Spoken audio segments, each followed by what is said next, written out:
ಯಾಚತೆ ಅಂದ್ರೆ ಬೇಡುವುದು, ಭಿಕ್ಷುಕನಾದವನು ಬೇಡ್ತಿರ್ತಾನಲ್ಲ ಅಂತ ಹಾಗೆ ಏನು ಅರ್ಥ ಆಗಬೇಕಾಗಿಲ್ಲ. ಯಾಚನ ಅಂದ್ರೆ ನಿರೀಕ್ಷಿಸುವುದು, ಹಾಗೆ ನಮಗೊಂದು ಬೇಡಿಕೆ, ಡಿಮ್ಯಾಂಡ್ ಇಡುವುದು ಅಂತ ಕೂಡ ಅದಕ್ಕೆ ಪ್ರಸಂಗಾನುಸಾರವಾಗಿ ಅರ್ಥ ಆಗಬಹುದು. ಪಿತಾ ಅವಿನೀತಂ ವಿನಯಂ ಯಾಚತೆ. ಪಿತಾ ಅವಿನೀತಂ ಪುತ್ರಂ ವಿನಯಂ ಯಾಚತೆ ಅಂತ ಒಂದು ಪ್ರಯೋಗ.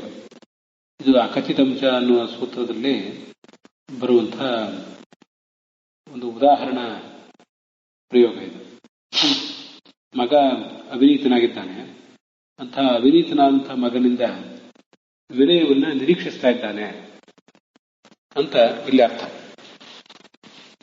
ವಿನಯವನ್ನು ಕೊಡುವಂತ ಬೇಡ್ತಾ ಇದ್ದಾನೆ ಅಂತ ಖಂಡಿತ ಅರ್ಥ ಅಲ್ಲ, ನಿರೀಕ್ಷಿಸುವುದು ಅಂತಾನೆ ಇಲ್ಲಿ ಅರ್ಥ. ಹಿಂದಿಯಲ್ಲಿ ಮಾಂಗ್ ಅಂತ ಒಂದು ಶಬ್ದ ಇದೆ. ಮಾಂಗದ ಬೇಡುವುದು ಅಂತನ ಅರ್ಥ ನಿರೀಕ್ಷಿಸುವುದು. ಕ್ಯಾ ಮಾಂಗ್ತೆ, ತಮಗೇನ್ ಬೇಕು ಅಂತ, ಹೀಗೆ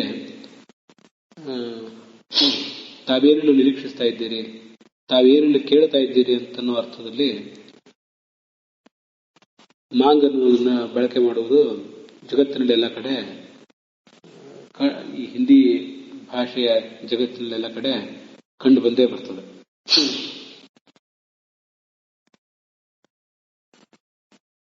ಅಲ್ಲಿ ಖಂಡಿತವಾಗಿ ಬೇಡುವುದು, ಭಿಕ್ಷುಕರು ಬೇಡುವುದು ಅಂತ ಅರ್ಥ ಅಲ್ಲ, ಅಲ್ಲಿ ಎಕ್ಸ್ಪೆಕ್ಟ್ ಅಂತಾನೆ ಅರ್ಥ ಇರೋದನ್ನು ಗೊತ್ತಿದೆ.